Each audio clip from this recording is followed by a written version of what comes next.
O reino místico da morte. Este é um assunto fascinante. Vocês sabem que eu sou um cientista. E quando se discute esta questão da morte, então a gente se pergunta o que é a morte. A única definição que você pode encontrar para a morte é uma definição negativa. A morte é o oposto da vida. Mas o que é vida? A vida é algo que não está morto. É isso. Não se pode dizer qual de fato é a diferença. Se você pega uma célula e você olha a célula, uma célula viva e uma célula que acabou de morrer, elas têm a mesma base química, têm exatamente as mesmas enzimas, têm tudo igual, exceto por uma única coisa. Uma está viva e a outra está morta. E o que essa diferença é algo que nenhum cientista já conseguiu explicar. Tem sido possível congelar a vida e trazê-la de volta, mas nunca se conseguiu trazer os mortos de novo à vida. Quando se perde isso, perde-se para sempre. E o Senhor Deus formou o homem do pó da terra e soprou em suas narinas o fôlego de vida, e o homem recebeu uma alma viva. Gênesis 2:7.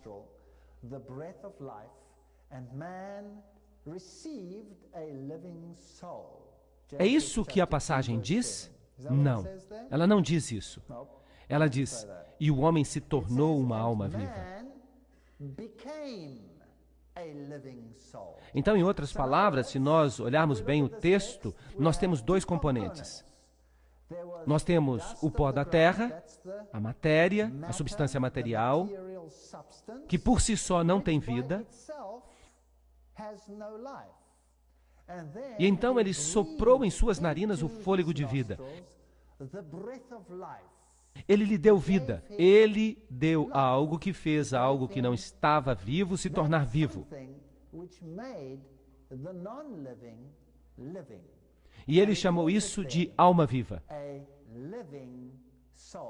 Então, em outras palavras, a combinação do pó da terra mais o fôlego de vida é igual a uma alma viva.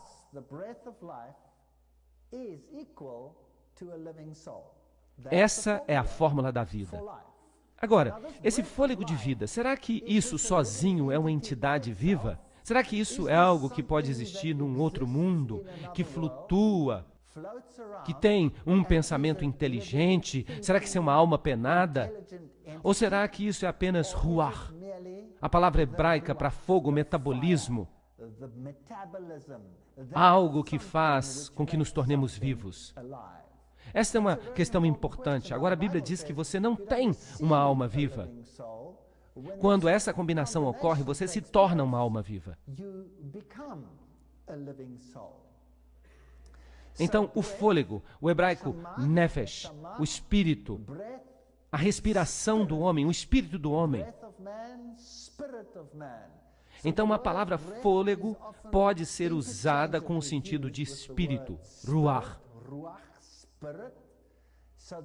Então, esse fôlego é algo que faz com que você se torne vivo. Agora, o fôlego, se você pensa sobre ele em termos científicos, é uma troca de oxigênio. É uma troca de oxigênio nas ciências, e nós chamamos isso de metabolismo. Então, uma célula viva é diferente de uma célula que não está viva por causa de seu metabolismo.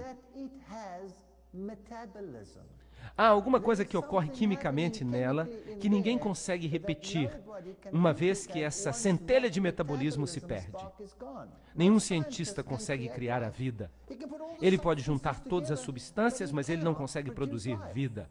Então, esse fôlego, essa centelha de metabolismo é algo que vem de Deus.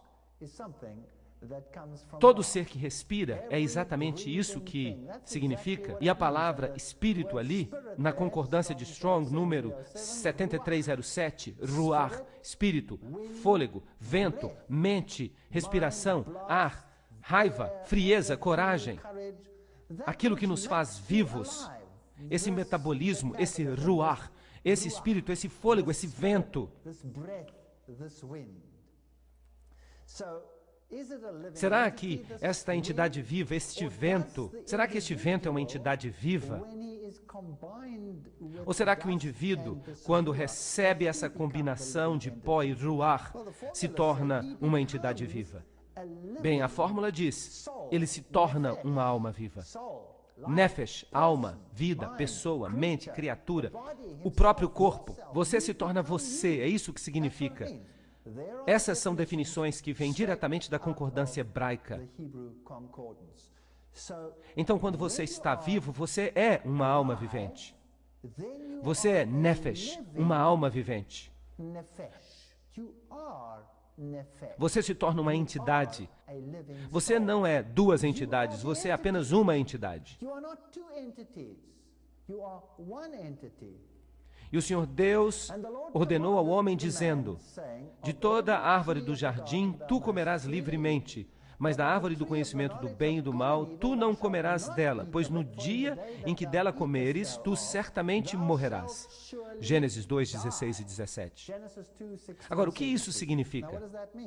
Será que o texto significa que no dia que você comer do fruto, você se separará e você viverá eternamente na nuvem número 9 como espírito?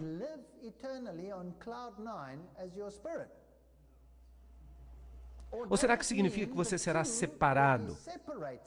Que o Nefesh se desintegrará uma vez mais no material e que Deus tomará o espírito, ruach, sua vida, seu espírito que Ele lhe deu e que deu vida a você. Ele vai retomar essas coisas, o espírito retorna a Ele e então o que sobra?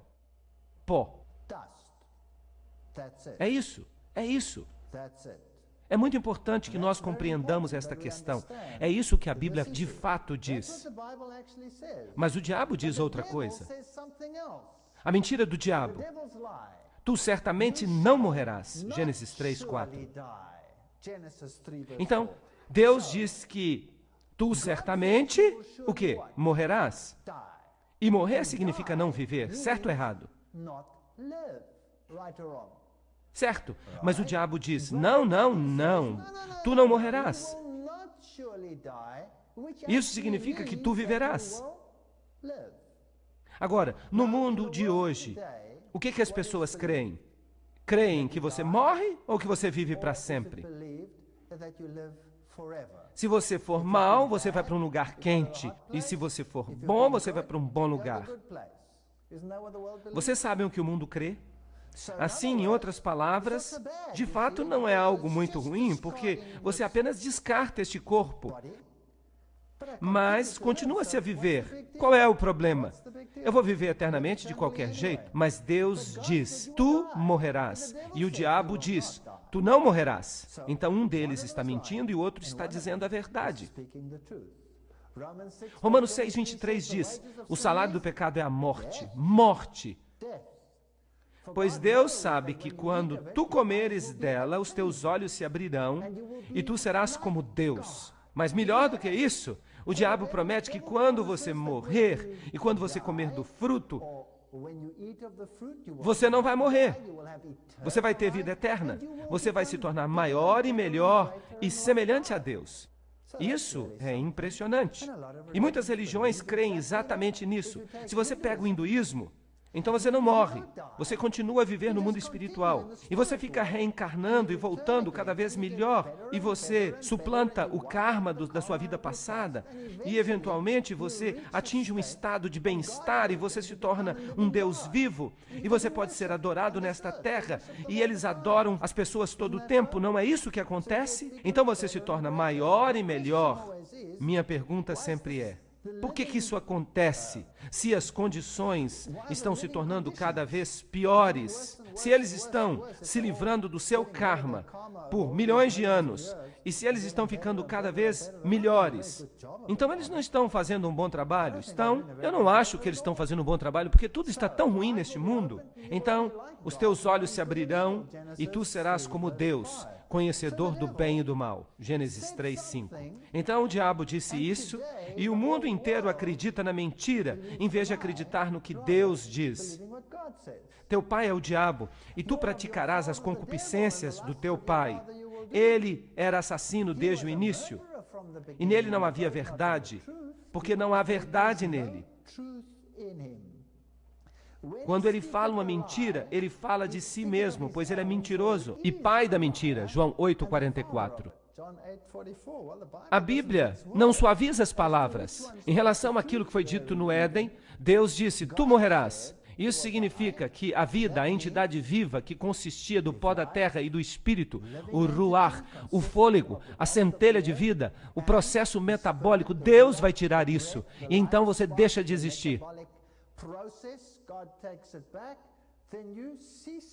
Você morre, você volta ao pó. Mas o diabo diz, não, não, não, não, não, você vai continuar a viver. Você nunca vai morrer. De fato, você será semelhante a Deus. Eu sou o Deus de Abraão, o Deus de Isaac e o Deus de Jacó. Deus não é o Deus de mortos, mas de vivos. Mateus 23, 32.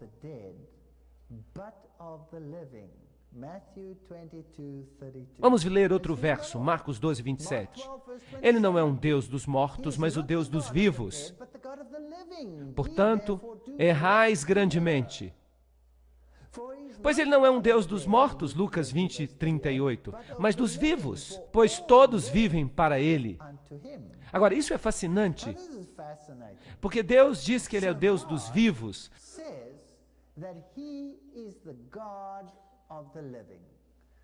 Agora, ele menciona alguns nomes aqui. Ele fala de Abraão, de Isaac, de Jacó. Eles estão vivos ou eles estão mortos? Eles estão mortos, eles morreram. Mas Deus os considera vivos.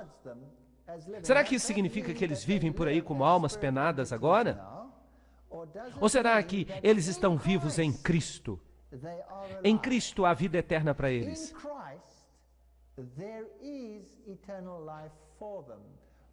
Mas a questão que surge é, quando é que essa vida será dada a eles?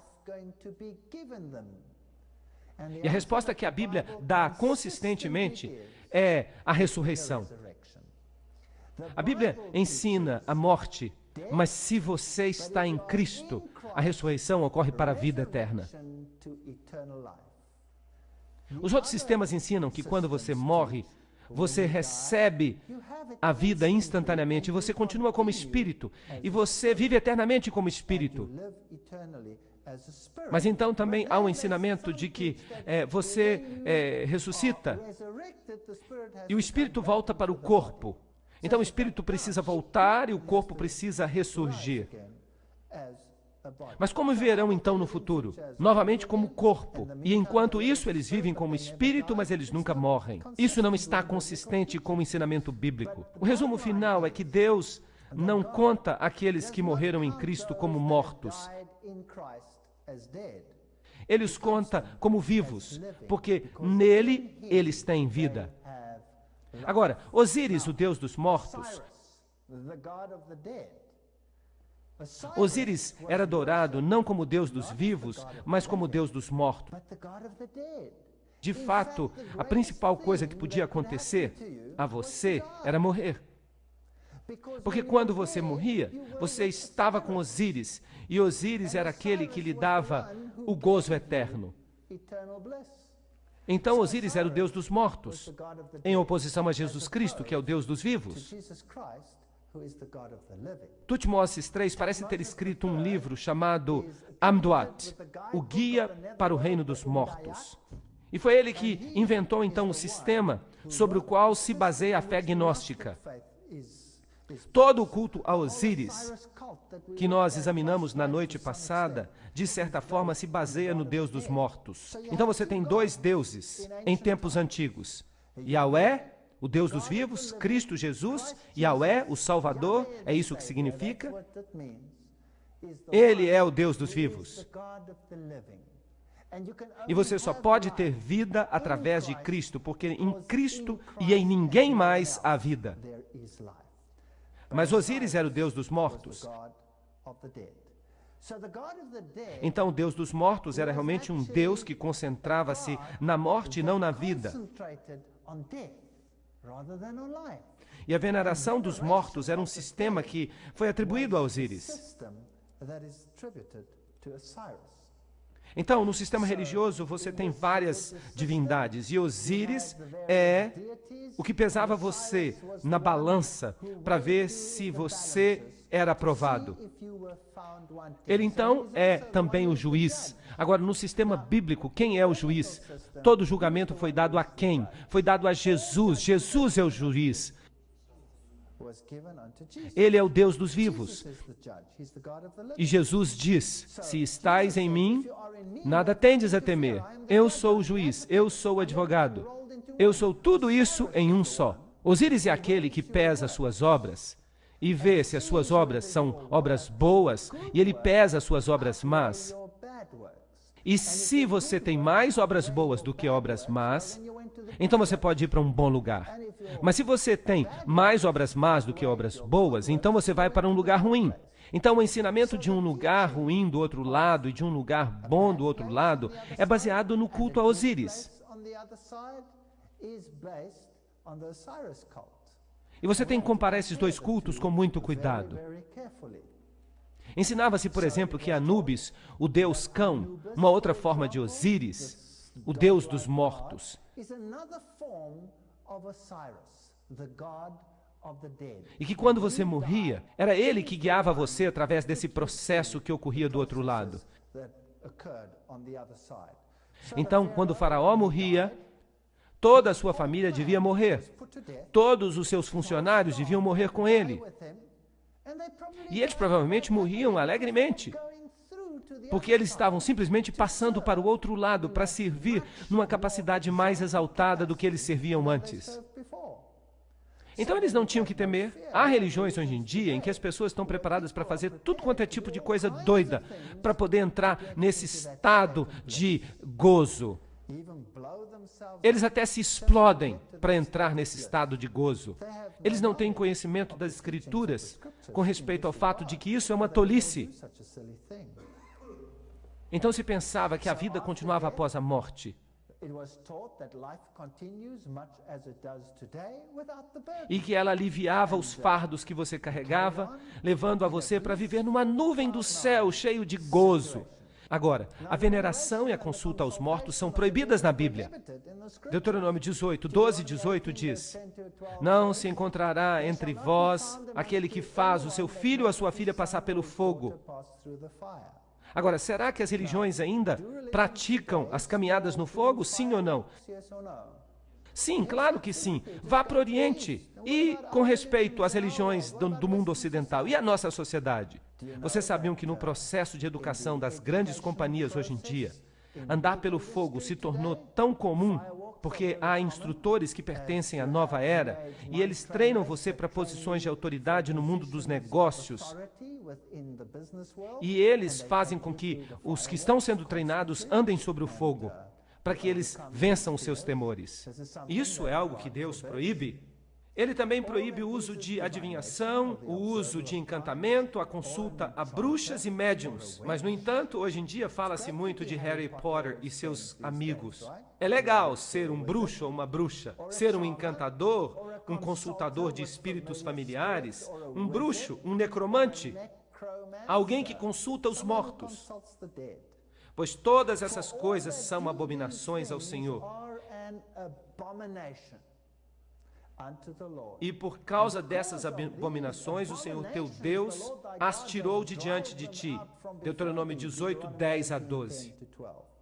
Uau! Agora, se você fica tão exaltado e tão espiritual e tão perto de Deus, e se tudo é tão maravilhoso quando você morre, então por que Deus não proíbe que você faça nenhuma dessas coisas? Que você se comunique com o mundo espiritual, o outro lado? Por que Ele não permite que você seja um bruxo?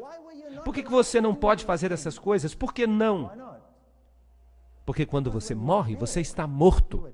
Então quem é que se faz passar pelos mortos em vez dos próprios mortos? Quem é ele? Deve ser Satanás, o enganador. As forças demoníacas. Então, quando você invoca os nomes dos mortos, você o chama e não aos espíritos. Você de fato conjura os espíritos dos mortos. E eles não têm dificuldade nenhuma em aparecer como as pessoas que já se foram. Todo mundo que entra em contato com uma pessoa morta ou com uma sepultura era considerado impuro e não podia fazer parte da adoração do templo. Isso não significa que se alguém morresse na família, você não poderia enterrá-lo, porque eles enterravam seus mortos. Eles enterraram Abraão, enterraram Isaac, enterraram Jacó. Eles chegaram a carregar os ossos de José de volta para a terra prometida. Então isso não proibia o sepultamento dos mortos ou coisa parecida, ou fazer últimas homenagens a alguém que tinha falecido, ou demonstrar a sua dor com aqueles que estavam chorando. Isso tinha que ver com adoração. Deus separou os sistemas de adoração que envolviam os mortos. Separou-os tão longe quanto o Ocidente é do Oriente. Não devia restar nenhuma dúvida a respeito da veneração dos mortos. Deus separou essas duas coisas completamente. E Deus disse: ninguém vai fazer parte do meu culto no templo e ao mesmo tempo adorar os mortos. Isso não significa que você não possa sepultar alguém que morreu. Eu não estou falando disso. Eu estou falando de adoração. E qualquer um que tocar o que está morto com uma espada nos campos abertos, ou um corpo morto, ou um osso de um homem, ou uma sepultura, será impuro por 7 dias. Números 19 e 16. Então, você não devia nem chegar perto das sepulturas. E por que Deus estabeleceu uma distinção tão nítida? Porque o paganismo cria na veneração dos mortos. Na África, de onde eu venho, todas as grandes religiões se baseiam puramente na veneração dos mortos. Os ancestrais são aqueles através de quem todos são adorados, inclusive Cristo. E o catolicismo se encaixou como uma luva nessa situação, porque o catolicismo ensina a veneração dos mortos. Há esse santo e aquele santo e outro santo mais, e santo para todos os gostos. E é através dos santos que você vai a Deus. Agora, no sistema africano, você passa pelos ancestrais para você chegar a Deus. Entre os índios, a cultura do homem pele vermelha, você tem que fazer exatamente a mesma coisa. Tudo se baseia no paganismo. É tudo o que eles fazem. E é por isso que Deus estabeleceu uma distinção nítida e disse: escutem, não deve haver veneração dos mortos. De fato, eu não quero que vocês se envolvam com isso. Você não pode entrar em contato com essas entidades dos mortos. Vocês não devem presumir que elas estejam ativas em seu favor, porque essas pessoas estão mortas. E morto é morto. E o Senhor Deus disse a Moisés: fala aos sacerdotes, aos filhos de Arão, ninguém se contaminará com os mortos entre o meu povo. Levítico 21:1. Distinções muito nítidas, muito claras. Mas o mundo hoje não acredita na morte dos mortos. Eles acreditam na mentira que o diabo falou. E eles acreditam que a vida continua após a morte. Que alguns estão no paraíso e que você pode entrar em contato com outros. A Bíblia diz: nada disso, nada disso. Nenhum contato com eles. Qualquer contato com eles é a mesma coisa que bruxaria. Agora, vamos dar uma olhada nas catedrais do mundo hoje. As catedrais do mundo hoje são todas construídas em antigos lugares de adoração pagã. Nenhuma catedral podia ser construída sem a presença de cadáveres e sepulturas. Do contrário, não seria uma catedral. Uma catedral é de fato um mortuário. É um cemitério. E Deus disse: você não deve entrar em contato com as tumbas dos mortos. Quando você entrar no templo para me adorar, você precisa ficar longe dos templos por 7 dias. Você pode demonstrar luto. Eu estou estabelecendo uma diferença entre o paganismo e o Deus dos vivos. Eu não sou o Deus dos mortos. Eu sou o Deus dos vivos. Então, fiquem longe dessa questão de adoração dos mortos. Eu sou Deus. Adorem a mim. Não adorem os ossos de um cadáver. Bem, as catedrais não são lugares pagãos de adoração, apenas. Todas as grandes catedrais, Notre Dame, São Paulo, todas as catedrais foram construídas em lugares de adoração pagã. E elas foram todas construídas da mesma maneira que no sistema dos druidas. Era preciso ter um canal de pedras, alguns pilares enormes que levavam a um círculo central, no qual estava uma pedra central, e no círculo havia um ponto sobre ele, o antigo símbolo pagão sexual da unificação entre dois deuses, um macho e uma fêmea, e a propagação da vida através do rito da fertilidade. É uma coisa muito esquisita. Agora, as antigas catedrais foram construídas exatamente da mesma maneira. Esses pilares que você vê aqui, esses pilares gigantescos na catedral, representam essas pedras. E nas antigas catedrais do passado, você sempre usava um jardim circular por trás, com uma pedra no centro, como no sistema dos druidas. E muitas das catedrais hoje ainda têm isso. Então, quando você observa essa passagem, pela passagem, esses grandes pilares no lado representam um canal do sol, e você passa por eles e você caminha através do ciclo de regeneração até o cenário oculto da sexualidade. Aqui está uma gruta circular. Nesse lugar, o deus oculto, ou Pan, ou a divindade das florestas Diana, um deles ficava aqui. E quando você passa por este corredor, você está de fato caminhando em cima de cadáveres. Isso é necromancia.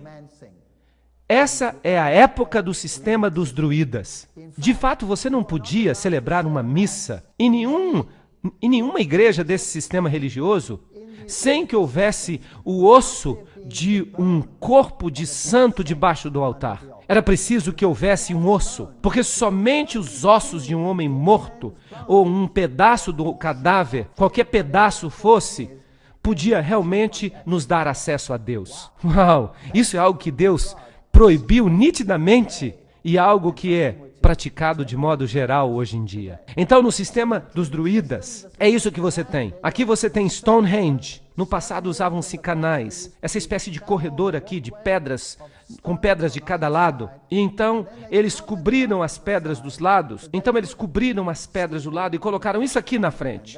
E aí temos uma catedral, construída com base no sistema dos druidas de adoração dos mortos. Esses aqui são os druidas dos tempos modernos. E vejam que estão vestidos como freiras. Isso é interessante. Bem, onde há uma grande catedral na Europa, você vai encontrar um desses jardins circulares. Com isto aqui colocado do lado, então você entra por isso e você chega até as tumbas. E você chega até os lugares antigos de adoração. Nas catedrais você vai descobrir inúmeros cadáveres. Reis e rainhas e pessoas mortas e santos. Qualquer um.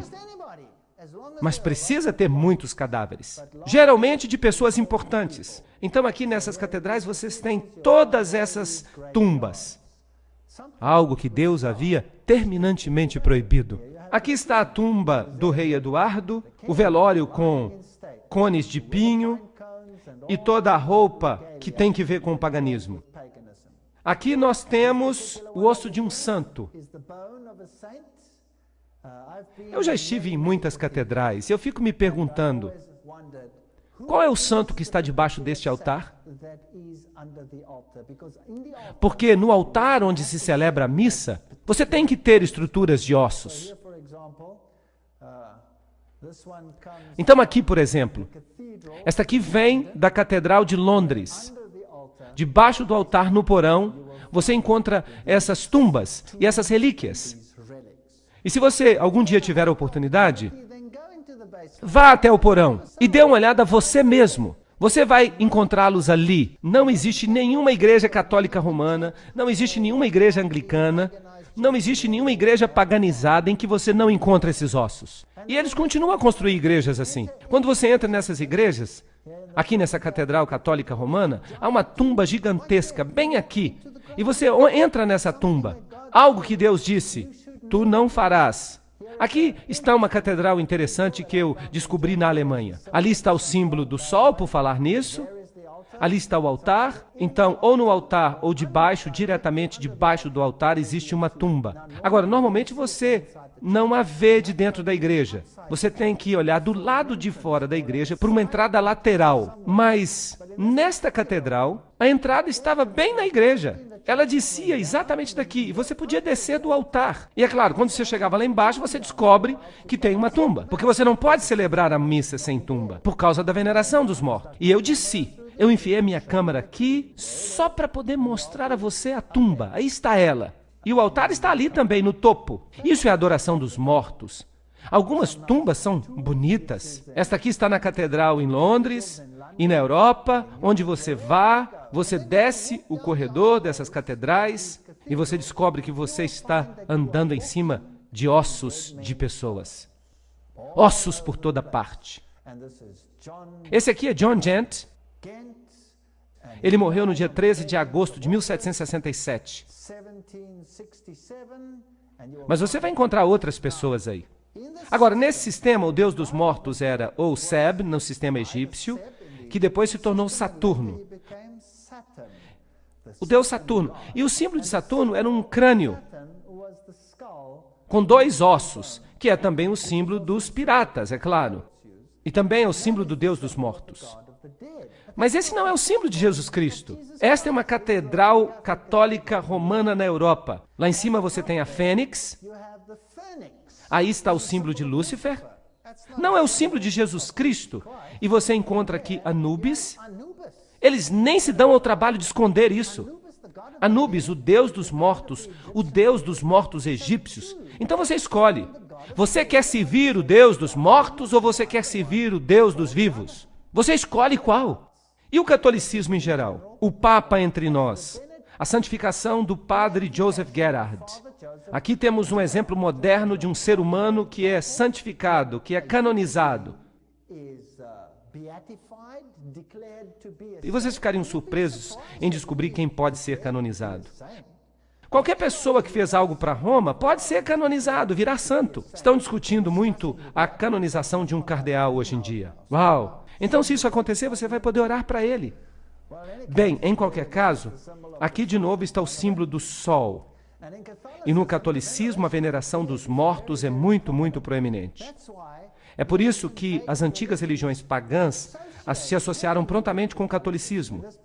Neste mosteiro particular, aqui estão os ossos e os esqueletos de todos os monges que já viveram através dos séculos no catolicismo, neste mosteiro especialmente.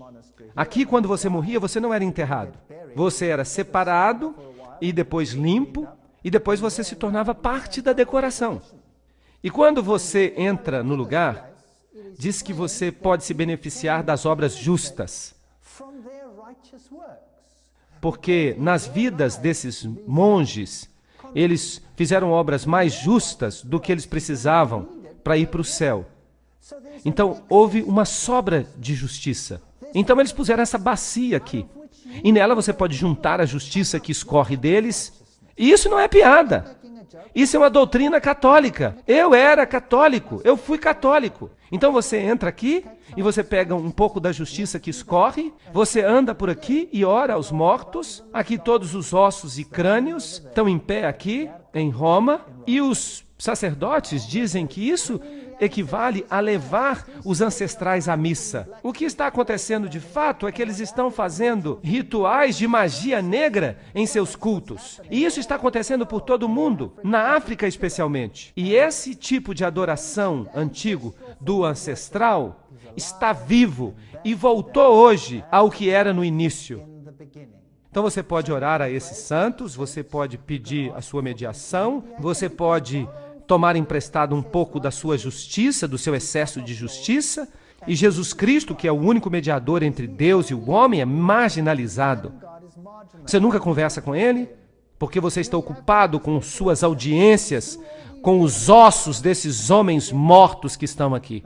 Agora, quando você vai para o islamismo, é exatamente a mesma religião. O Islã também é a veneração dos mortos. É a mesma coisa que o catolicismo. É por isso que por trás das cenas não há problema entre as duas religiões.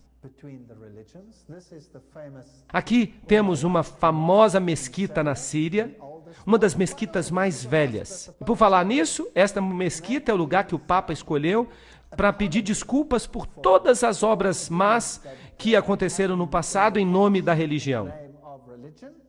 E eu fui a essa mesquita, e eu fiquei surpreso de ver o que estava acontecendo ali.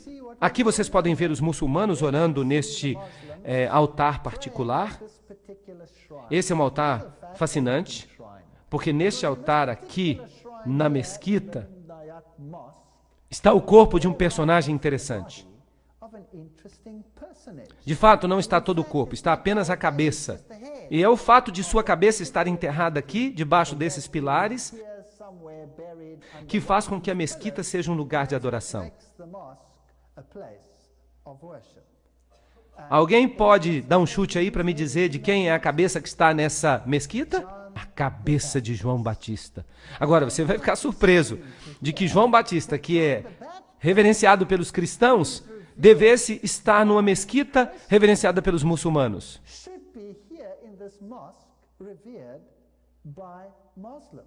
E as pessoas vão ali buscar a graça da cabeça de João Batista. E é claro, o Papa veio aqui e o Papa também prestou uma homenagem especial a esse crânio.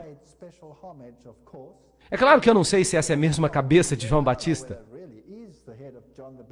Felizmente, a Igreja Católica não ficou sem um pedaço dessa commodity de luxo. Porque os católicos dizem que eles têm o braço de João Batista em uma de suas catedrais em Istambul. Querem ver? E talvez outros pedaços estejam também distribuídos entre os dois. Eu não sei, mas não é triste? É muito triste ter esse ritual de orar aos mortos. Pois tu és pó e ao pó voltarás. Gênesis 3:19. Em Adão todos morreram. 1 Coríntios 15:22. Então toda a humanidade que estava em Adão está sujeita à morte. Esse é o resumo final. E a morte é a ausência de vida. Você fica morto. E o Senhor Deus formou o homem do pó da terra e soprou em suas narinas o fôlego de vida, e o homem se tornou alma vivente. Gênesis 2:7. Então o pó voltará à terra como era, e o espírito voltará a Deus que o deu. Ele retorna a Deus. Ele nunca foi uma entidade. Ele é Ruach, o espírito, o fôlego de vida, que retorna para Deus, e então você cessa de viver. Eclesiastes 2:7.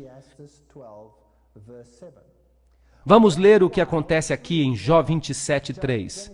Enquanto o meu fôlego estiver em mim e o Espírito de Deus estiver nas minhas narinas. Esse é o paralelismo hebraico. Isso significa que o fôlego e o Espírito são a mesma coisa. Em outras palavras, ele está dizendo, esta é a situação e esta é a situação, repetindo-a em palavras diferentes. Isso é que é o paralelismo hebraico. Como nós já vimos também na concordância, isso significa que esse princípio doador de vida, o Espírito, é a mesma coisa que o fôlego, o princípio doador de vida que vem de Deus. Enquanto o meu fôlego, esse princípio doador de vida, o fato é que eu respiro e enquanto o Espírito de Deus estiver nas minhas narinas, o fôlego está nas minhas narinas. É por isso que eu estou vivo. Se Deus tirar o fôlego, esse princípio doador de vida de mim, o que acontece comigo? Eu morro. Vejam isto aqui. Ezequiel 18:4. A alma, nefesh, que pecar, esta morrerá.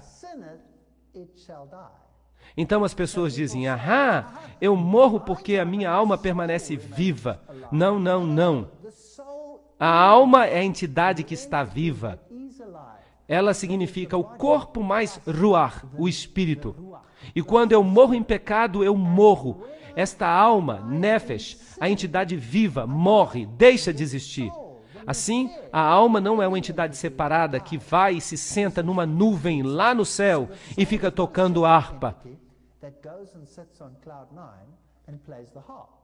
Eu sempre pensei que isso seria muito chato. Um dia eu morrer e me sentar numa nuvem e tocar harpa. Foi por isso que eu deixei a igreja e me tornei ateu. Mas depois eu voltei para a igreja. Essas questões sempre me fascinaram. A Bíblia King James usa a palavra alma 1.600 vezes, mas ela nunca usa a expressão alma imortal. Essa expressão não existe. Não existe isso. Só Deus é imortal. A Bíblia declara que a morte é um sono 53 vezes. Claro, você dorme quando você está em Cristo, porque Cristo é o Deus dos vivos.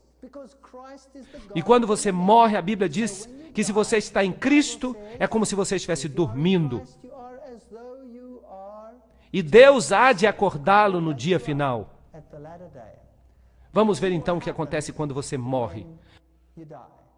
Mas o homem morre, passa. Sim, o homem entrega o seu espírito, o ruach, o espírito. E onde está ele? Jó 14:10. O homem morre, é eliminado. É isso que a nova King James diz no mesmo texto. O homem expira. O que é ele? Essa palavra espírito aqui é a mesma palavra expirar. Não é uma boa tradução, então tenham cuidado com a sua tradução. A palavra expirar significa deixar de respirar. Não está certo? Ele deixa de respirar. Então o fôlego sai dele, o princípio de vida sai dele. O hebraico gavá, morrer, ficar morto, perecer, expirar, estar a ponto de morrer. É isso que significa. E quanto tempo ele permanecerá nesse estado? Jó 14:12 diz: até que os céus deixem de existir. Eles não acordarão, nem se levantarão de seu sono. Este é o ensino da Bíblia. Quando você morre, você fica no estado de sono durante quanto tempo? Até que os céus não mais existam. E quando é que isso vai acontecer, por falar nisso? A Bíblia diz que quando Cristo voltar, os céus se desfarão como um pergaminho. Então, quando Cristo voltar, haverá um despertar do sono. Então você morre, você se torna nada, você dorme até o dia da ressurreição. E não é por sua vontade que você acordará deste sono.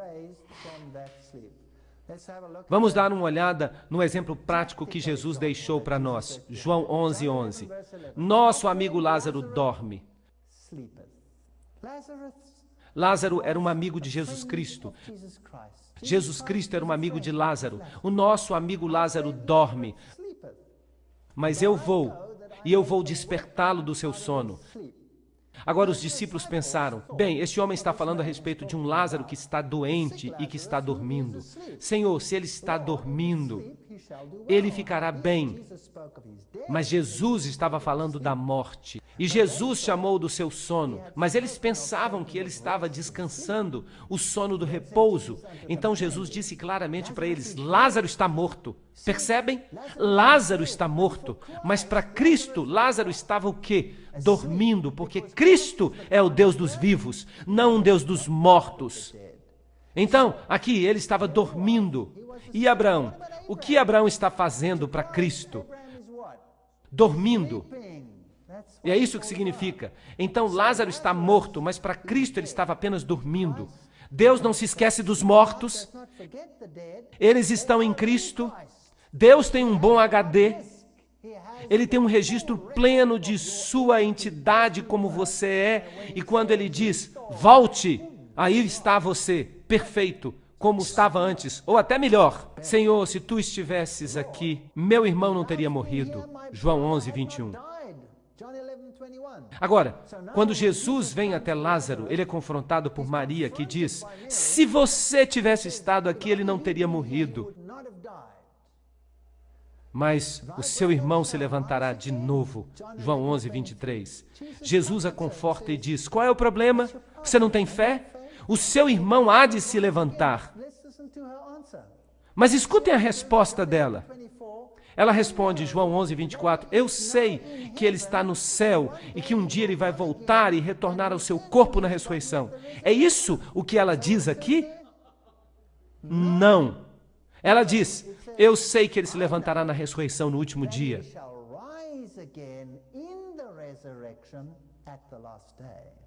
Então, qual é o ensinamento bíblico sobre a morte?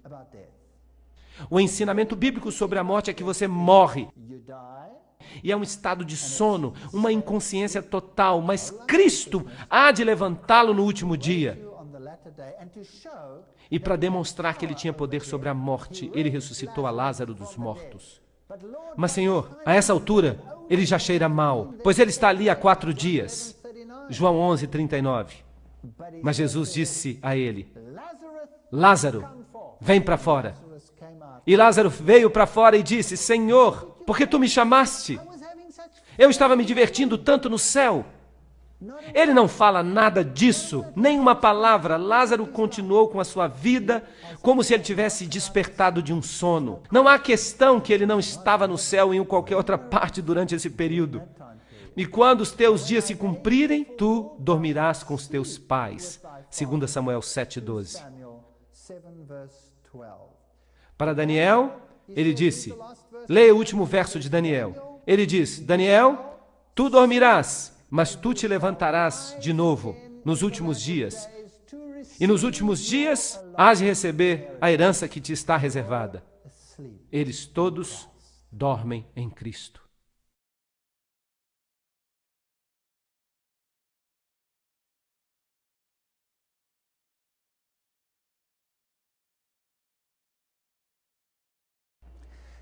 Há uma existência consciente do homem após a morte? Nós precisamos responder a esta pergunta. É uma pergunta importante.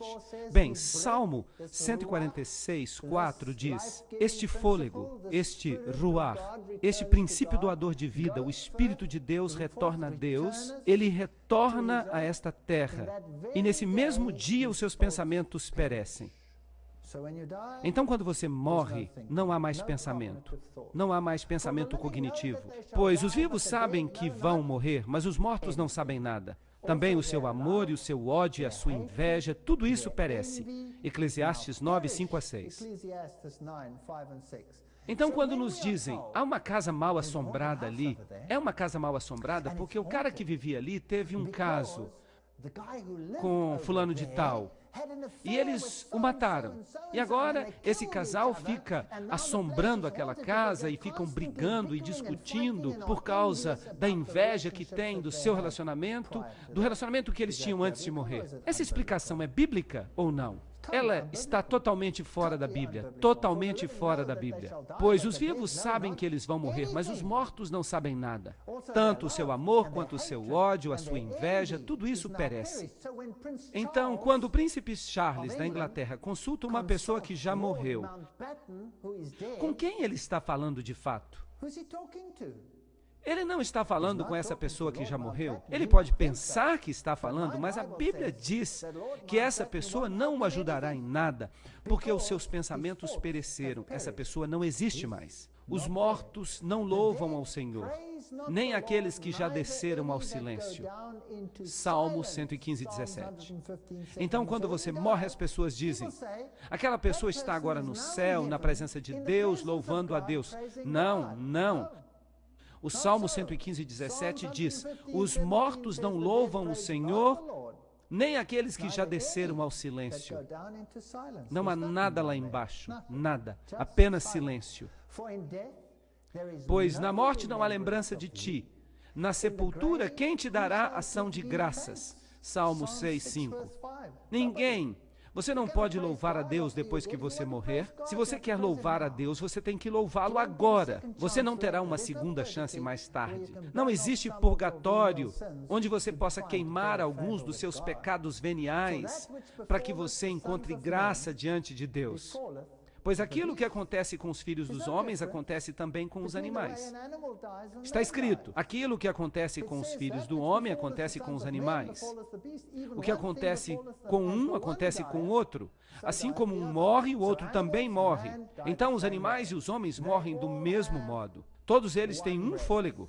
Um fôlego. Agora, muitas igrejas ensinam que as pessoas, quando elas morrem, que elas vão para o céu, mas que os animais não vão porque eles não têm alma. Mas isso não é bíblico. Aí está o texto bíblico e a Bíblia não pode se contradizer. Todos morrem da mesma maneira. O animal tem exatamente o mesmo metabolismo que o ser humano. Qualquer cientista pode confirmar isso. Eu posso transplantar um órgão de animal e colocá-lo num ser humano. E se eu conseguir superar o problema da rejeição, essa pessoa provavelmente viverá. Então não há diferença entre o modo como um animal vive e o modo como um ser humano vive. A única diferença é que o ser humano toma decisões cognitivas a respeito de sua vida e está sujeito ao juízo de Deus. E, portanto, ele vive em Cristo ou vive sem Cristo. Então, os animais morrem do mesmo modo que os seres humanos. Eles têm o mesmo espírito, ruach, o espírito doador de vida, não. O princípio doador de vida. Então, o homem não tem vantagem sobre o animal. Isso não é interessante? É por isso que precisamos ler a Bíblia com cuidado. Isaías 38:18 indica que há uma linda harmonia em toda a Bíblia. Pois a sepultura não pode louvar a ti, a morte não pode celebrar a ti. Aqueles que descem à cova não têm esperança em relação à tua verdade. A decisão tem que ser tomada agora, não mais tarde. O que quer que te venha à mão para fazer, faze-o com toda a tua força, pois não há trabalho, não há obra, nem conhecimento, nem sabedoria na sepultura para onde vais. Eclesiastes 9:10. Então, quando você está morto, você está morto. Se você quer fazer algo, faça-o agora. Se você precisa perdoar alguém com quem você tem um problema, faça-o agora. Você não pode fazer isso mais tarde. Você não pode voltar como um fantasma e resolver os seus problemas. Não se pode falar de casas mal assombradas e coisas parecidas. Isso é demonologia. Isso é espiritismo. Imagine quanta confusão poderia ser evitada se as pessoas aceitassem a doutrina bíblica da morte. Que alívio maravilhoso! Eu fiquei tão aliviado quando eu ouvi que a minha mãe estava adormecida. Eu tenho confiança que um dia ela acordará em Cristo. Eu tenho confiança nisso, que a minha mãe, que não sabia toda a verdade, mas eu sei que Deus a julgará de acordo com o que ela, a minha mãe, sabia. E eu sempre me preocupava quando eu fazia alguma coisa errada. Eu dizia, ó mamãe, por favor, perdoa-me. Feche os seus olhos para que você não possa ver isso. Agora eu sei que a minha mãe está adormecida. Que alívio. Ela não tem que entrar em pânico do outro lado se eu fizer alguma coisa errada. Ela está dormindo. E um dia eu terei uma ótima conversa com ela quando o Senhor a despertar do seu sono. Essa é a minha esperança. Há uma velha piada. Ela é velha, mas ela é engraçada. Pare aqui, meu amigo, que passa por mim. Como você é agora, eu fui um dia. E eu sou agora o que você será em breve. Portanto, prepare-se para me seguir. E a pessoa respondia, eu não estou feliz de seguir a você, a menos que você me diga para onde você foi. É uma piada boa. Mas vejam isto. Aqui é o local do nascimento do espiritismo moderno. Bem neste lugar estava a cabana que pertenceu às famosas irmãs Fox. E aqui está a sua lápide mortuária, de 31 de março de 1848. Não existe morte e não existem mortos. Essa linguagem é a linguagem de Deus ou é a linguagem da serpente? É a linguagem da serpente. Aí estão elas, as 3 irmãs Fox. São elas que começaram o espiritismo moderno, porque elas ouviram estranhas batidas. E elas faziam as batidas, tap, tap, tap. E os espíritos respondiam, tap, tap, tap. E assim começou a comunicação moderna com o mundo dos espíritos. E aí então isso se abriu para o mundo ocidental. Claro que isso existia nas culturas antigas, na cultura africana, na cultura egípcia, na cultura babilônia, na cultura oriental. A consulta aos mortos sempre foi praticada. Mas, para a mente moderna, ocidental e cristã, essa foi a cunha de penetração. O Espiritismo diz que os mortos sabem mais do que os vivos. E a serpente disse para a mulher, é certo que não morrerás. Gênesis 3:4. Mas o Espiritismo diz, você vai saber mais, você vai saber muito mais. E agora eu vou fazer uma citação deles. E eles dizem, nestas passagens bíblicas, o diabo disse a verdade e o Senhor disse a mentira. Uau! Então quer dizer que o Senhor mentiu, que o Senhor estava errado e que o diabo estava dizendo a verdade? Os espíritas dizem que os mortos não estão mortos. O princípio fundamental do espiritismo é que os seres humanos sobrevivem à morte do corpo e que ocasionalmente, sob condições não ainda compreendidas completamente, nós podemos nos comunicar com aqueles que já morreram.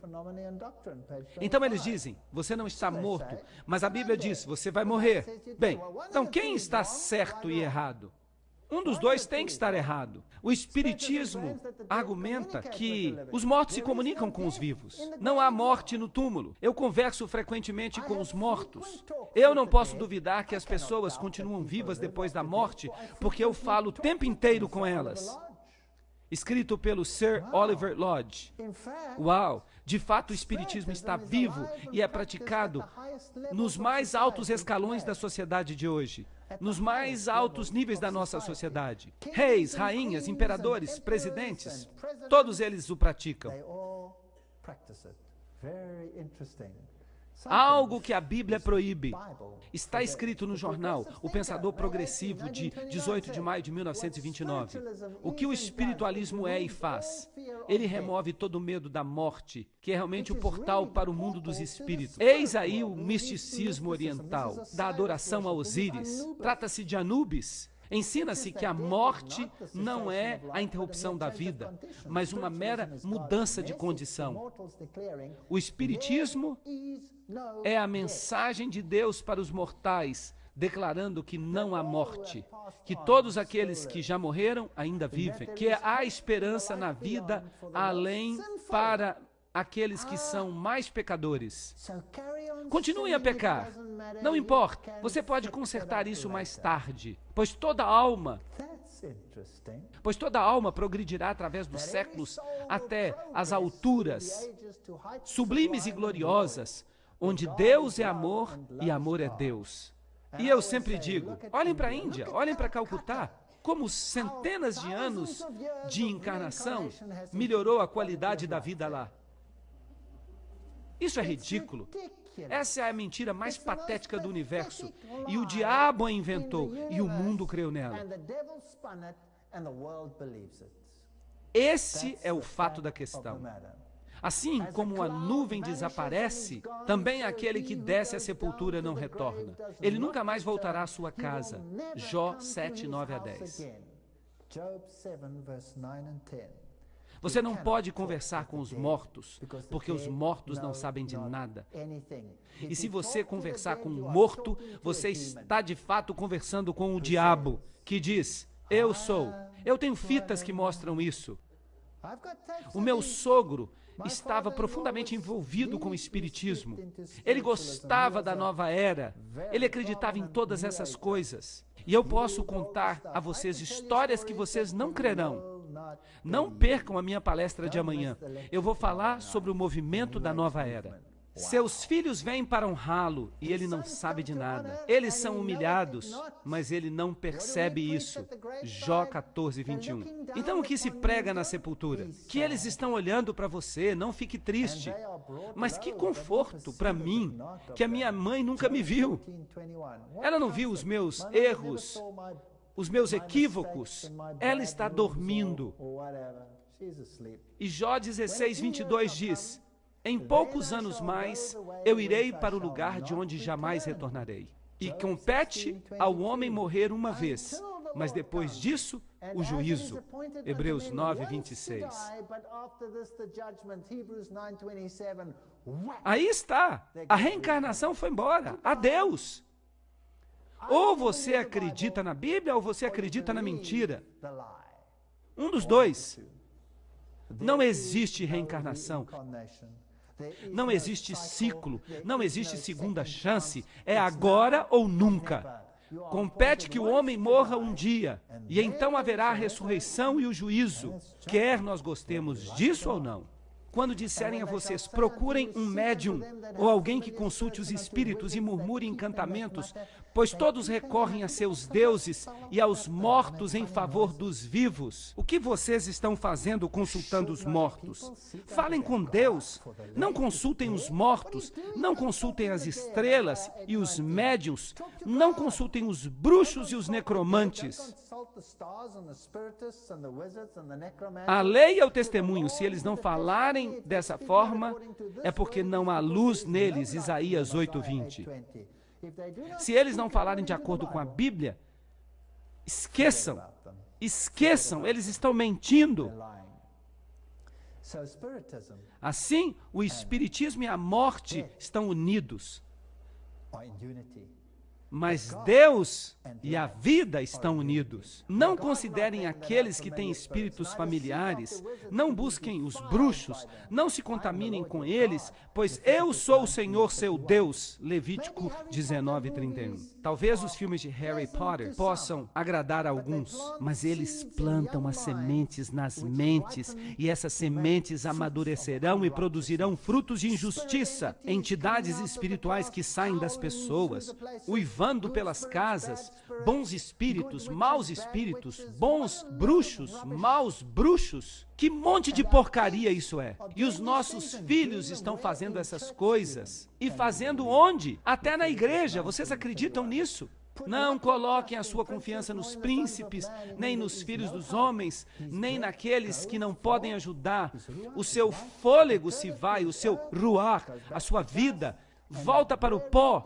E naquele mesmo dia os seus pensamentos perecem. Salmo 146, 3 e 4. Assim era com os antigos egípcios que acreditavam na doutrina pagã da imortalidade da alma. E eles ensinavam isso com fervor em Alexandria. Agora, vocês sabem o que é mais interessante? Que os judeus eram como as pessoas de hoje em dia. Eles pensavam que eles obteriam uma educação melhor nas universidades do mundo. Então eles foram estudar a teologia das nações. E muitos deles receberam a sua educação em Alexandria. Os saduceus acreditavam que quando você morresse, você ia direto para o céu. E que você se sentava no seio de Abraão. Era muito confortável isso. E que se você tivesse que fazer uma oração, você orava a Abraão, que estava morto, para se comunicar com Deus. Essa é a adoração dos ancestrais. Você ora através de Abraão a Deus. Você usa um intermediário. Eles ensinavam, você usa um intermediário, e eles aprenderam isso no Egito, em Alexandria, que quando você morresse, você ia ou para um lugar bom ou para um lugar quente. Essa é a adoração de Anubis e de Osíris. Os fariseus, por outro lado, criam em quê? Eles acreditavam na morte e na ressurreição. E quando Paulo foi trazido diante do Sinédrio, porque é surpreendente o tipo de pessoas que você encontra quando você está se opondo a Deus.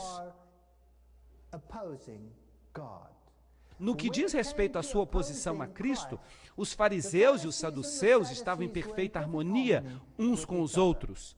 Eram amiguinhos, companheiros. E quando confrontaram Paulo, Paulo ficou encrencado, pois ele era um deles e dizia: eu sou fariseu, eu acredito na ressurreição. Lembram-se? E o que aconteceu lá? Eles começaram a brigar tanto entre si mesmos que eles nem mais sabiam o que eles fariam com Paulo. Isso é interessante. Então, os antigos egípcios acreditavam nessas coisas. A adoração dos ancestrais, na maioria dos casos, é simplesmente o espiritismo do Oriente que serve como expoente da imortalidade. Esse é o resumo de tudo. E ele fará grandes maravilhas e enganará aqueles que habitam na terra pelos milagres que ele tem poder de fazer. Apocalipse 13, 13 a 14. O Espiritismo vai desempenhar um papel importante nos enganos dos últimos dias. Eu vou mostrar a vocês slides que vão deixar vocês boquiabertos.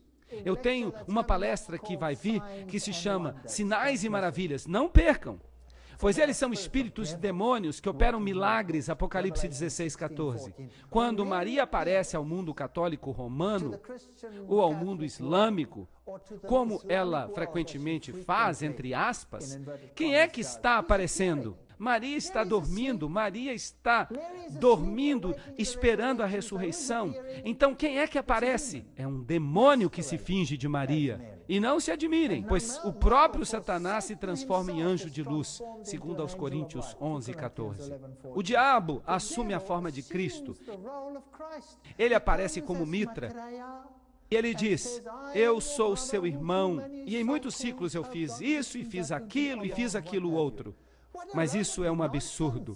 Se ele é tão perfeito porque ele teve tantos ciclos, então todos deveriam ser grandes de acordo com essa doutrina. Porque todos nós teríamos tido a mesma quantidade de ciclos, certo?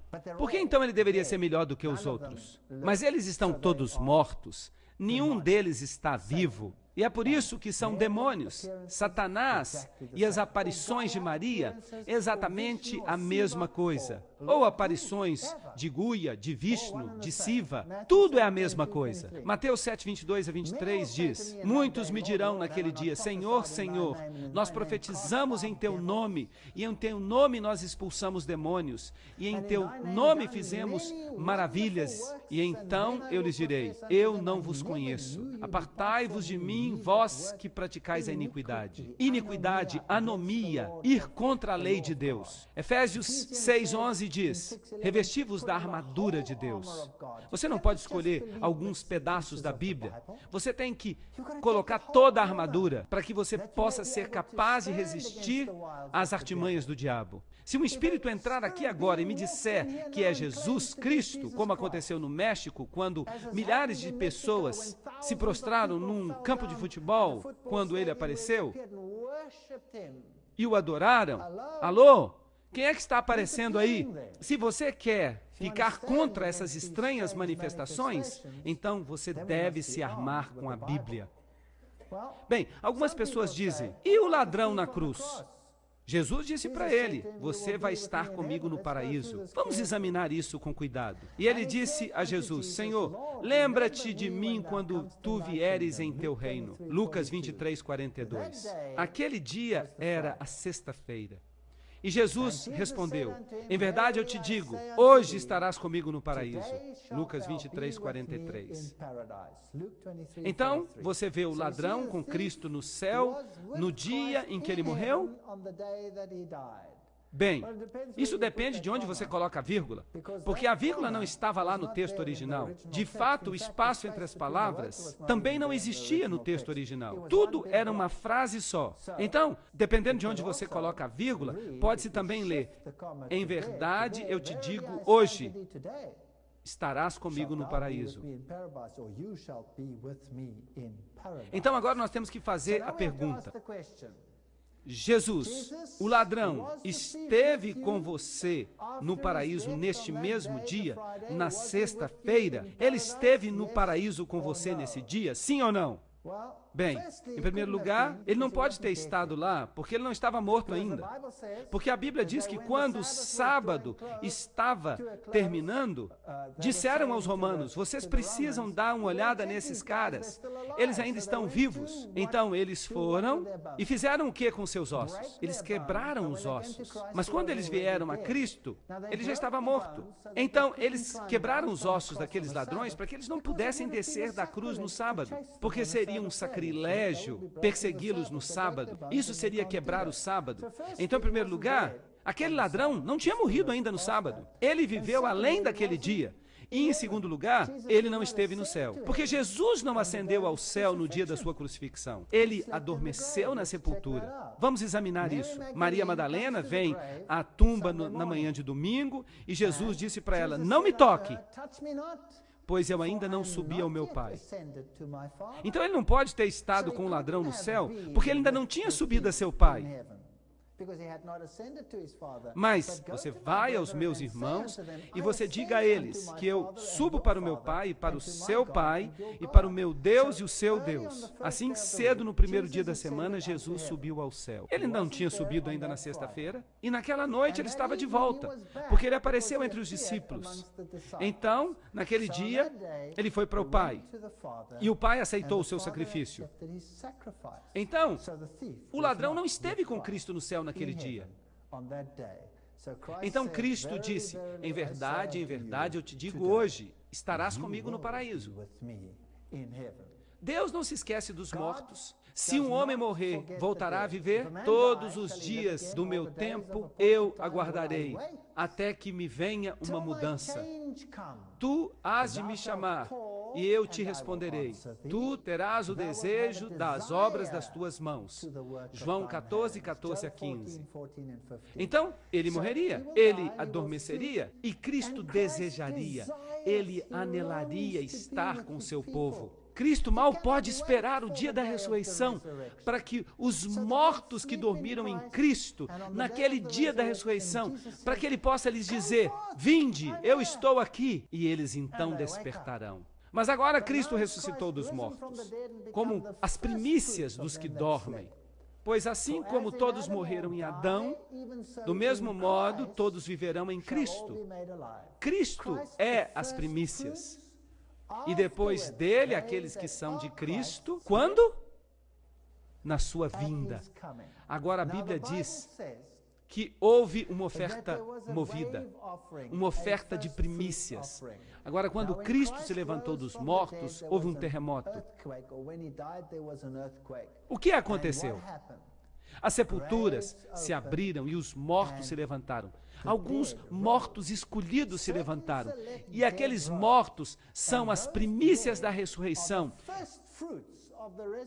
E estão com Cristo no céu. Então, alguns já estão no céu.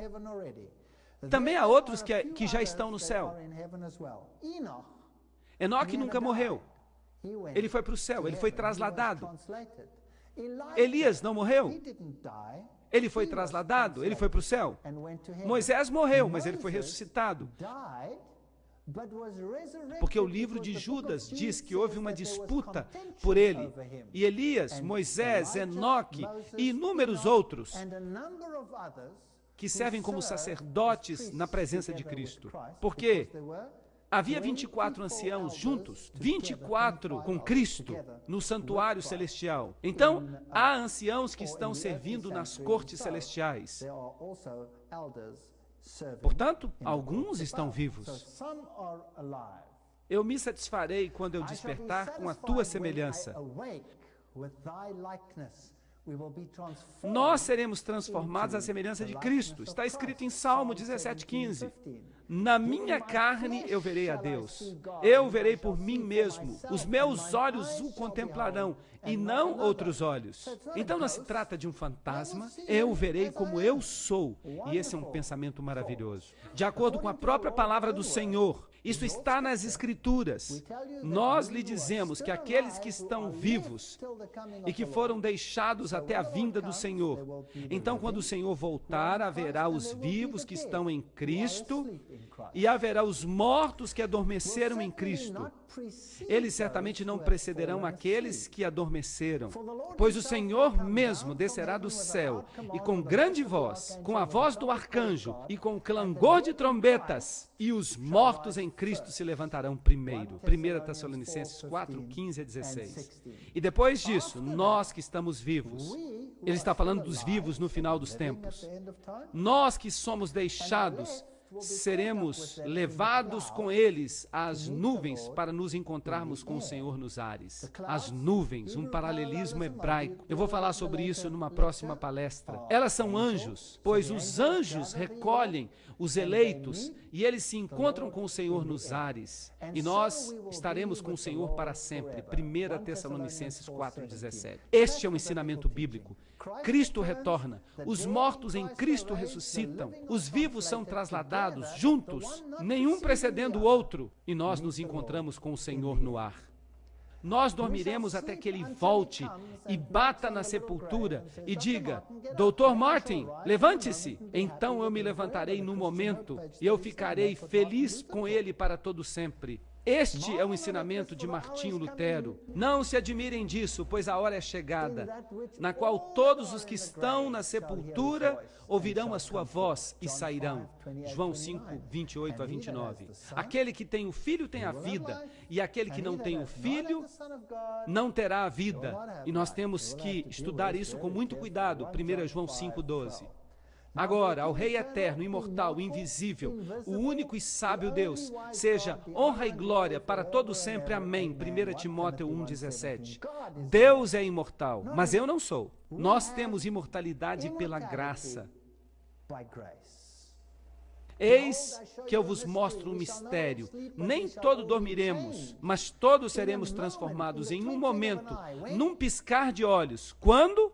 Na última trombeta. Pois a trombeta vai soar, e os mortos se levantarão incorruptíveis, e nós seremos transformados. Pois isto que é corruptível deve se revestir de incorruptibilidade. Isto que é mortal deve se revestir de imortalidade. 1 Coríntios 15, 51 em diante. Então vejam que a Bíblia é consistente o tempo inteiro sobre esse assunto. Todos estes morreram na fé, não tendo recebido as promessas. E Paulo nos dá uma grande lista de homens que ele afirma terem morrido sem receberem as promessas. Mas as tendo contemplado à distância, foram persuadidos delas e as abraçaram e confessaram que eram estranhos e peregrinos na terra. Hebreus 11, 13. Promessa da terra renovada que há de vir no futuro. Os teus mortos viverão, junto com o meu corpo morto eles se levantarão, despertarão e cantarão. Despertai e cantai, vós todos que habitai no pó, e o teu orvalho é como o orvalho das ervas, e a terra lançará para fora os seus mortos. Isaías 26, 19. A doutrina bíblica é clara. Eu sou a ressurreição e a vida. Aquele que crê em mim, ainda que esteja morto, viverá. João 11, 25. Então aqui nós temos duas grandes distinções. Mas e os textos bíblicos que falam sobre o Geena, sobre o fogo do inferno? Todas essas coisas interessantes. O que acontece com os mortos? E esses textos? Apocalipse 6, 16 e 17. E disseram as montanhas e rochas, caí sobre nós e escondei-nos na face daquele que se senta sobre o trono e da ira do Cordeiro, pois grande é o dia da sua ira. Então temos uma classe, os mortos em Cristo, eles se levantam. Os vivos justos são trasladados, eles se encontram com o Senhor nos ares, mas há outra classe, a dos vivos ímpios e a dos mortos ímpios. Mateus 10, 28 diz: não temei aqueles que podem matar o corpo, mas não são capazes de matar Nefesh, a entidade viva. Temei aquele que é capaz de destruir tanto o corpo quanto a alma no inferno. Essa é a doutrina do inferno? Bem, a palavra usada aí é Geena. Mas o que significa Geena? Vamos ver isso. Geena tem origem hebraica. Pode ser o inferno como local da punição futura. Pode ser o inferno como local da punição futura. Fogo de Geena. Isso era originalmente o Vale de Inom, do lado sul de Jerusalém, onde o lixo e os animais mortos eram descartados e queimados, um símbolo adequado para a destruição futura dos ímpios. Então você tem aí essa explicação que vem da concordância. A palavra se refere ao vale onde os corpos mortos eram queimados, destruídos. Por falar nisso, durante quanto tempo aqueles corpos queimavam? Até que eles acabassem de queimar? Até que eles queimassem completamente. Agora, a palavra grega Hades equivale ao hebraico Sheol, que é usado na Bíblia e que geralmente é traduzido como inferno. Na doutrina do inferno, trata-se do local dos mortos. Na doutrina do inferno, é o local dos mortos. É a sepultura.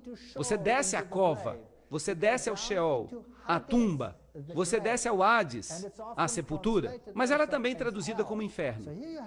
Então aqui você tem duas possibilidades para a doutrina do inferno. Uma é Geena, o fogo que queima, que é o símbolo desse vale de Inom, e a outra palavra é Hades, ou Sheol. E então ele há de dizer para aqueles que estão à sua esquerda: apartai-vos de mim, amaldiçoados, para o fogo eterno preparado para o diabo e seus anjos. Mateus 25, 41. Agora, que fogo eterno é este? Trata-se de símbolos usados para explicar a doutrina do inferno. Agora, vejam o que Samuel Hopkins escreveu.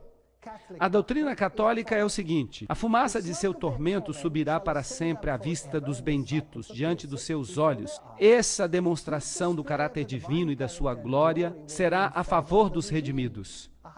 Então a doutrina católica diz que se aqueles que estão queimando lá embaixo, o contraste entre os redimidos e aqueles queimando é muito grande e é a favor dos redimidos, uma espécie de entretenimento. Isso é interessante e que dá prazer àqueles que amam a Deus. Isso é grande. Então se eu tenho minha filha ou meu filho e eles estão lá embaixo, será que isso me daria o maior prazer do mundo enquanto eu estou sentado no céu e os vejo sendo queimados? Isso é nojento. E Samuel Hopkins diz que se o fogo se apagasse, se o tormento acabasse, isso acabaria com a felicidade e glória dos benditos. Essa é uma ideia doente. Essa é uma ideia doentia. De bênção e felicidade. É uma ideia muito doentia. Então essa ideia de as pessoas queimando para sempre, esse é um conceito católico romano. Ezequiel 13:11 diz: assim como eu vivo, diz o Senhor, eu não tenho prazer na morte dos ímpios. Deus não tem prazer na morte. Se o ímpio se voltar do seu caminho, viverá. Arrependei-vos, apartai-vos dos vossos caminhos ímpios, pois por que havíeis de morrer, ó casa de Israel? Ezequiel 33:11. Ele diz, eu não tenho prazer na morte. Ezequiel 18:32. E esta é uma espada que atravessa o coração da doutrina católica. No livro Religião Católica, Martin, página 290, diz, o Concílio de Trento decidiu, no purgatório as almas podem apagar o débito apenas pelo sofrimento. Então aqui se ensina sobre um entreposto em direção ao céu. Você tem o inferno, onde há tormento eterno, mas se você não era tão mal, você poderia queimar um pouco dos seus pecados. Mas eu lhes digo que ou Deus perdoa você ou Ele não perdoa. Que o ímpio abandone o seu caminho e que o injusto abandone os seus pensamentos, que eles voltem ao Senhor e Ele lhe dará misericórdia. E ao nosso Deus, pois Ele perdoará apenas em parte. Isaías 55:7. É isso que o texto diz? Não, que Ele perdoará abundantemente. Assim como o Oriente está distante do Ocidente, Ele removerá os seus pecados. Não há um entreposto onde você precisa acender uma tocha para queimar um pouco dos seus pecados para que o resto seja aperfeiçoado. A doutrina do purgatório não é bíblica. Mas e a história do homem rico e Lázaro? Bem, eu já expliquei isso. Jesus estava falando com os fariseus e com os saduceus, e os saduceus ensinavam que quando você morria, você ia direto para o céu ou direto para o inferno. Essa era uma doutrina alexandrina. Foi ali que eles receberam o seu treinamento. Foi ali que eles aprenderam que eles iam para o seio de Abraão. E agora Jesus pega essa história e ele a vira de cabeça para baixo. Eles ensinavam que se você fosse muito bonzinho, que se você fosse maravilhoso nesta terra, e se você era um dos eleitos, você ia direto para o seio de Abraão. Bem, Jesus pega essa doutrina, ele pega tudo o que ela representa e ele vira de cabeça para baixo. O homem rico vai para o lugar mau. Ele representa Israel, que tinha todo o conhecimento. E o pobre, que não tinha nada a não ser sofrimento, o pecador, que ficava esperando as migalhas, os pedacinhos de doutrina que caíam da mesa de Israel. Ele não recebeu nada, ele foi para o seio de Abraão. Eram os que estavam lá embaixo que diziam, Pai Abraão, Pai Abraão, por favor, eu posso enviar um mensageiro para advertir aos meus irmãos? Agora, o que está de errado com essa história? As pessoas consideram essa história literal. Em primeiro lugar, todos os redimidos estão no seio de Abraão. Isso não é bíblico. Em segundo lugar, ele está orando, pedindo, Pai Abraão, faça alguma coisa. Isso é veneração dos mortos. Assim, todas essas doutrinas estão em contraste nítido com o coração dos ensinamentos dos saduceus. Essa é a história que vira a doutrina dos saduceus de cabeça para baixo e mostra que a sua doutrina é preconceituosa. Mas os ímpios estão reservados para que dia? O que a Bíblia fala? O dia da destruição. Eles estão reservados para o dia da ira. Jó 21:30.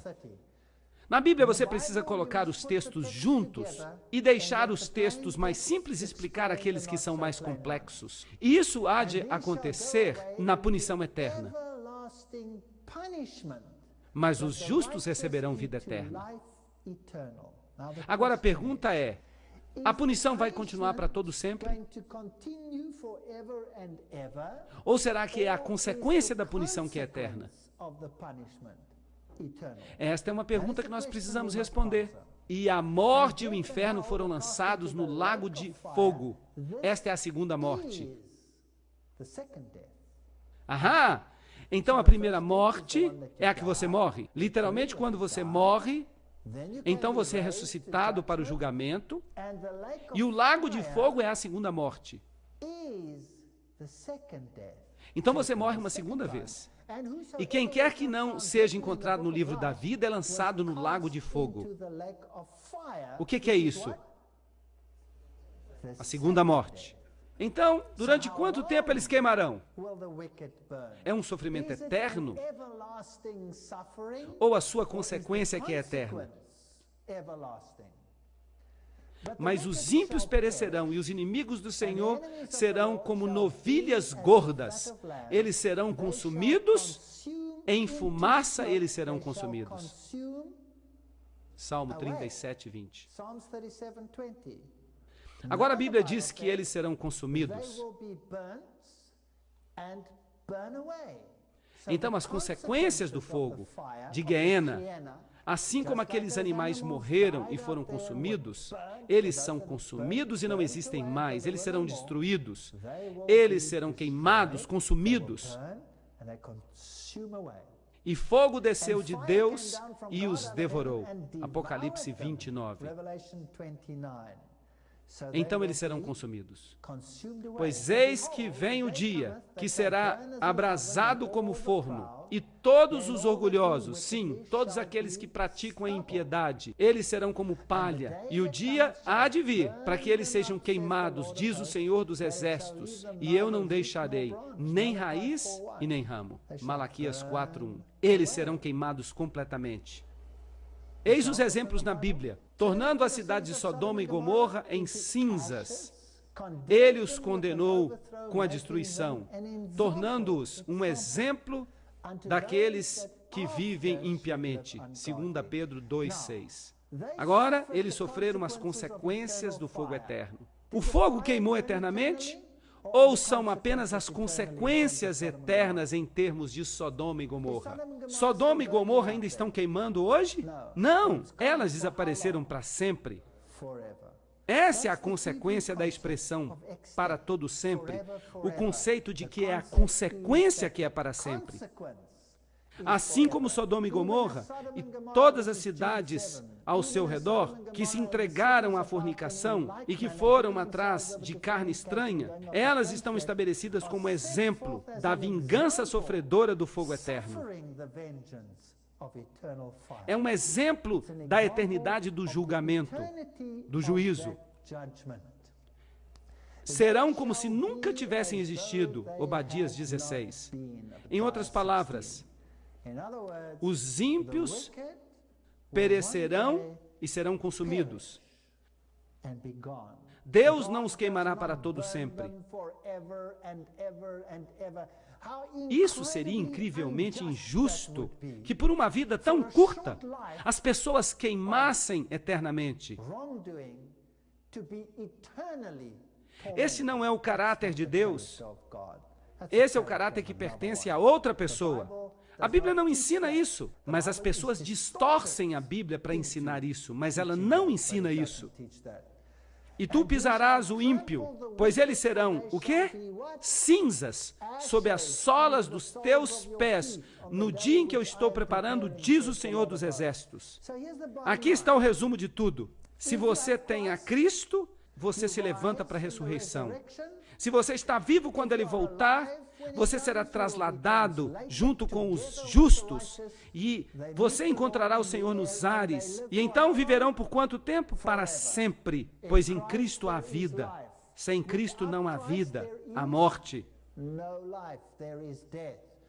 Você se levantará, você será julgado, você saberá por que você será lançado no fogo eterno, o fogo descerá do céu, você sofrerá o tormento de Guiena, e então tudo vai acabar. Bem assim, tudo vai acabar. Durante quanto tempo? Para sempre, para sempre. E tu pisarás o ímpio, pois eles serão como cinzas debaixo das solas dos teus pés, no dia em que eu estou preparando, diz o Senhor dos Exércitos, Malaquias 4:3. E o que acontece com Satanás? Ele vai viver para sempre? Será que nós vamos ser lembrados da impiedade e da tristeza deste planeta para todo sempre? Não. Ezequiel 28, 18 e 19 diz: eu trarei o fogo para o teu meio. Ele está falando de Satanás. E ele te devorará. E eu te reduzirei a cinza sobre a terra, à vista de todos que te contemplam. E tu não mais existirás. Isso não está claro? Está bastante claro. Mas as pessoas distorcem essa passagem. E a terra também, e as obras que estão nela se queimarão. 2 Pedro 3:10. Esta terra será purificada pelo fogo. O Senhor não se demora com respeito à sua promessa, como alguns a consideram demorada, mas Ele é longânimo para nós, não querendo que ninguém pereça, mas que todos cheguem ao arrependimento. Uma chance. Você tem esta vida para tomar a decisão. No fim desta vida, você ou vai pertencer a Cristo, ou você não vai pertencer a Cristo. E se você pertence a Cristo, você tem vida. E aqueles que tiverem praticado bem se levantarão para a ressurreição da vida, mas aqueles que tiverem praticado mal se levantarão para a ressurreição da destruição. João 5:29. Isso não é claro? Eu acho que é muito claro.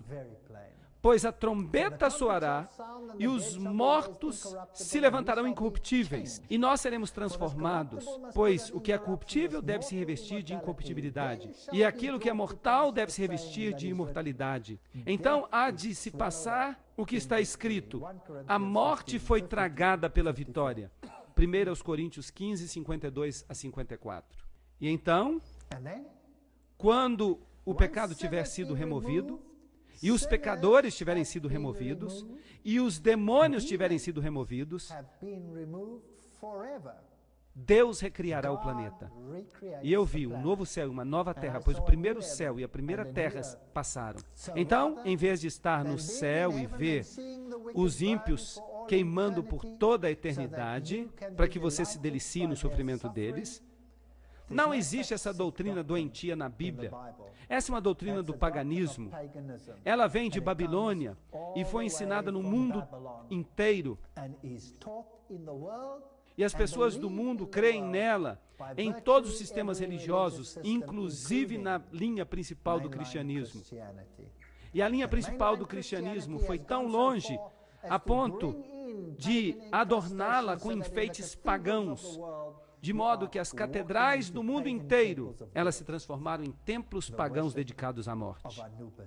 O culto de Anubis não é o culto de Cristo. Os dois se excluem mutuamente. Cristo promete que mesmo que você esteja triste e haverá lágrimas até o último momento, Cristo há de enxugar as suas lágrimas. E então haverá paz e felicidade e não haverá mais pecado neste planeta. Este é o ensinamento bíblico da morte. Agora, amanhã nós vamos falar do movimento da nova era. Então, nós vamos observar algumas manifestações fantásticas que nós temos hoje. Eu vou mostrar vídeos amanhã. Eu vou mostrar para você coisas que você nunca ouviu antes. Eu vou mostrar para vocês coisas que essas pessoas ensinam, porque elas mencionam isso por nome. E eu não estou falando do Mickey Mouse, pessoal. Eu estou falando de pessoas importantes deste mundo. Não percam a palestra de amanhã. Venham e vejam o engano que Satanás preparou para os últimos dias. Mas se você acredita no que eu coloquei na tela hoje à noite, e se você acredita no que está escrito na Bíblia, você vai perceber esse engano. Pois o Senhor vai abençoar-nos enquanto nós meditamos nessas coisas. E mesmo que você não compreenda tudo, vem amanhã, vamos examinar esses enganos. Nós vamos falar agora dos eventos finais deste mundo.